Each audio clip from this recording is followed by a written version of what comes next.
Hi everybody and welcome. I am so glad that you're here. Today's going to be a really awesome video because we're going to be talking about the azaleas, or in Spanish the azaleas, which they are amazing plants, and I wanted to share them with you because they are at the end of the blooming season. They usually bloom during the early spring or to the late spring, in my case almost at the beginning of summer, and it happened in my case like that because I replanted them last year. So they were in one spot of the house, so that's why I don't know exactly the variety that I have in here, because these plants were already here when we moved into the house. So we have 3 in the color white and 1 in pink, and they're just so beautiful. Depending on the variety that you have, they can grow really big to 20 feet high, so humongous, or be a dwarf, smaller. So I have over here one that is like almost 4 feet high, really big, almost 6 feet wide, and then I have more tiny ones, but I know that they're gonna keep on growing. They're not fully grown, so I'll keep on posting you and how big they are. And I have pruned them a few times because, as you can see, I have them in this path when you go inside the house in the front of the yard. So I want to keep this path clean, so I always cut the front of them so that they're not gonna be falling on the sidewalk. Now, I also want to give you some tips of how to grow this plant. So this plant likes to have an environment that is protected from the sunlight, but they want to have sunlight. So they want to have it indirect sunlight or in a partial sun. So it's good to have it in a northeast facing area. So I know that I have mine in a northeast facing area because we always had that tip and trick, and I'm going to share with you again. So you can tell where the east is because the sun is going to be rising in the east. So my sun rises in this direction, and it always sets on the west, so it sets in that direction.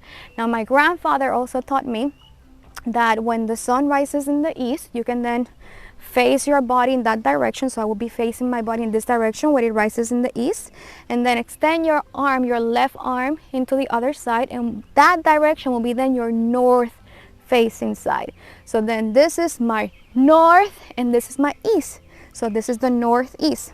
So this is where I have them, my plants, and so they are very protected also from extreme weather, the harsh sun, as I said, also harsh winds, and also the snow and all that kind of stuff. We live in a zone 7, so we get a hardy winter, and so very long winter as well. So that's why it's good to always have it protected from those harsh winds and snow.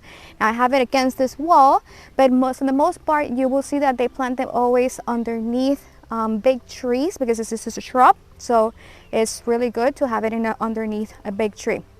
And also because it likes to not be completely in direct sun. So in a south facing area, like I have it, my south facing area will be this direction, where I have them, my orchard, my pear trees and my apple trees and all that kind of stuff. So you don't want to have it in that direction, because if not, then they would not, it could survive, but it would not thrive and give you then that beautiful blooms and colors, right? So they come in different varieties, and some are gonna be then deciduous perennial, and other can be then evergreen perennials. But that's one of the things that I love, that it's perennial. You know that I love to have all my plants perennial, so you don't have to worry that you have to have annual plants that you have to dig out and then replant them back again. I don't like to deal with that. Some people do. Kudos for you. But for me, I love to just have my garden all perennial. For the most part, most of my garden is perennial. Of course, there's a few things that are going to be annuals, like tomatoes. I love tomatoes, so I have to plant them every year.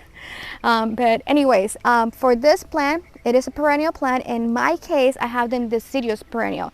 So what I mean by deciduous perennial is that during the winter, they're going to drop all their leaves, and then they come back again and they bloom their leaves back again in spring, and also their flowers.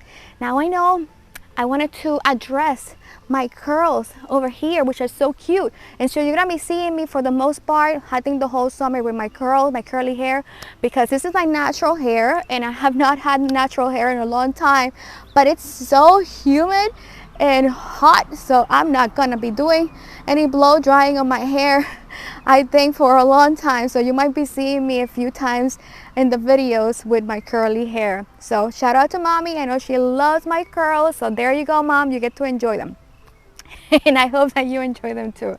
So also, one of the things that I love from this plant is that bloom. So the blooms when it comes to show, because for the most part of the year you're gonna be seeing then, in my case in the zone 7, so I get to see then all the leaves that are really cute. They're like a lime color. In my case, sometimes they're a little bit more dark green, but it's a lime green color. And so, and then some, as I said, can be a dark green color.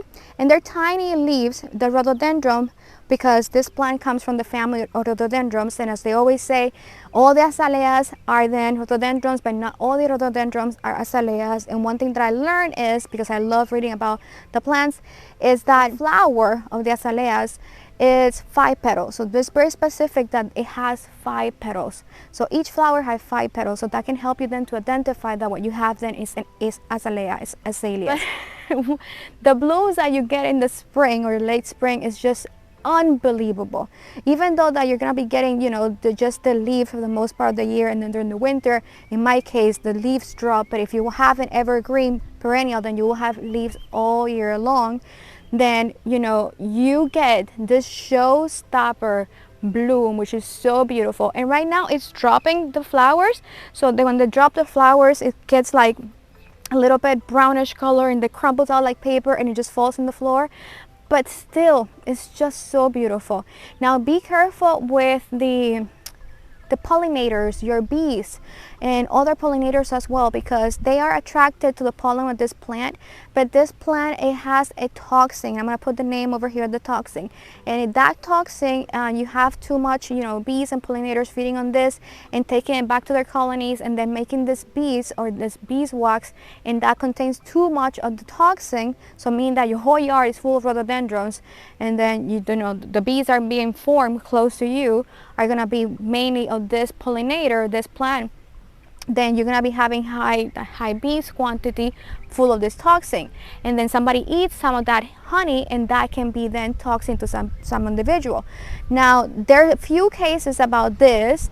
It's not like super common, but there has been a few cases every year. Somebody gets in, you know, some problem, and so you can check it out. There's lots of different cases all the way through the Roman years about people getting you know, affected with stomach ache and lots of diarrhea and not feeling well and nausea and all the kind of stuff that can happen because of the toxin that you have in this plant.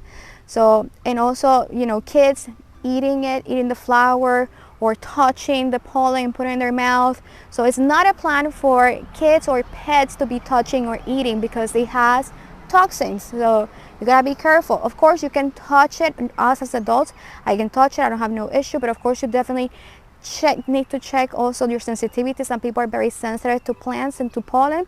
So it's not harsh for me, doesn't give me no allergies, no reaction, and it's not gonna be the same for you. You might actually have a reaction towards it. So always check the plants first, not to go immediately into touching everything. I always handle most of my plants with gloves, so put on your gloves when you're handling it.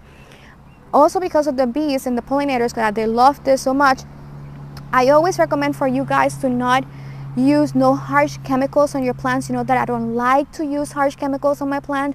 I don't like to use you know, crazy fertilizers that you buy. I don't find the need for that. And so we have a video of how to make your own natural fertilizer, so you can check that out.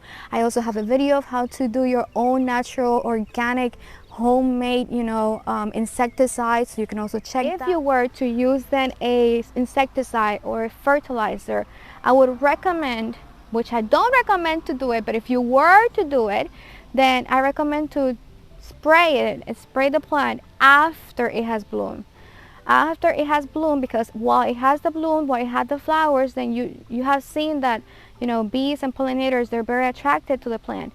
So if you spray them while you have the bees over there, then you're gonna be not only killing that bee, or, you know, it could happen that the bee can actually carry them with the pollen, can carry then that toxin and those pesticides and take it then to the colony itself, and then you end up killing the whole colony and then killing the bees, and we don't want to kill the bees.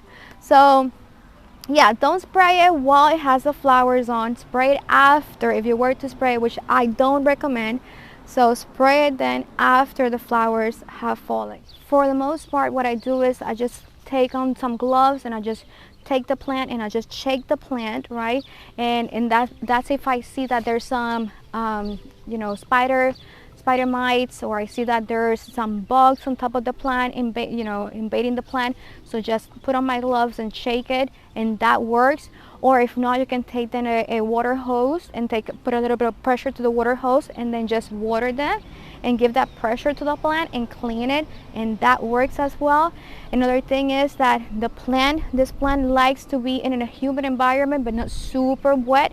I have them on top of rocks, which is good drainage. It also doesn't keep the soil too wet, but it also maintains the humidity. All of that helps, but keeping also the floor aerated. So if you have not rocks like I do, and what you have is either the soil with just grass or you have the soil with the mulch, then you should aerate your floor with one of those tuning forks, you know, one of those gardening forks, hand forks, and just, you know, rake it and clean it out and not leave the flowers on there, because, you know, you can attract then you know, bugs and attract also fungus. So also the same when you're cutting it. Whenever you're cutting it and pruning it, you should prune it. That's what I do. You should prune it after the flowers have ended. So right now, as I see over here, and I'm standing here with you guys, you can see that the flowers are now wilting and they're about to fall. So it's like in a week, they're all gonna be in the floor and there's not gonna be no flowers at all, only the leaves. And so at that point, if I wanted to prune my plant to give it some shape, or to just, you know, cut it down a little bit, then I should cut it right there now, at the beginning of June, which is gonna start now in my case. So check your plant when it's gonna be blooming, and at the end of the bloom, then that's when you should actually cut your plant. Because usually what happens is that once it ends the bloom, then it gets ready then for starting a new blooming. There's different varieties. The varieties are gonna be a reblooming plant. I don't have a reblooming plant. My plant only blooms once a year, and so it will be blooming back again for next year. It starts then the bloom by the end of this September, and then I had the bloom that I get to enjoy in the next you know, May of next year, of 2023. But it started already making the whole process from September of 2022. So you gotta make sure that when you're gonna be cutting it, you're not gonna be cutting it when it started then the whole process of making new buds and new flower for the next season, because if not, then you're not gonna have no flowers for the next season. So I think for the most part, I got to tell you some of the tips and tricks and information of the plant, what I have learned. I love sharing it with you guys. If you have any other tips and tricks that I should also know, bring it this way. Also, this plant loves a acidic pH. It loves an environment that, as I told you, that has a drainage, good soil, all the things that I mentioned before. There's way more information.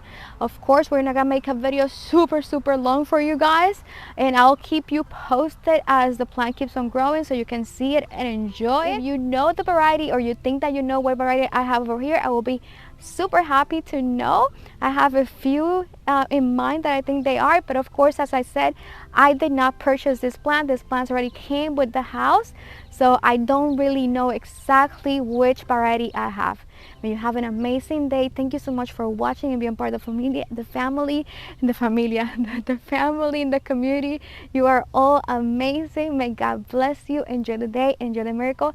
And if you're not part of the community, then go ahead and subscribe to the channel. It's completely free. This is a lifestyle channel where we share every single Tuesday something new and amazing, from gardening, do-it-yourself, decor, home remedies, recipes, cat videos, you name it, all kinds of stuff.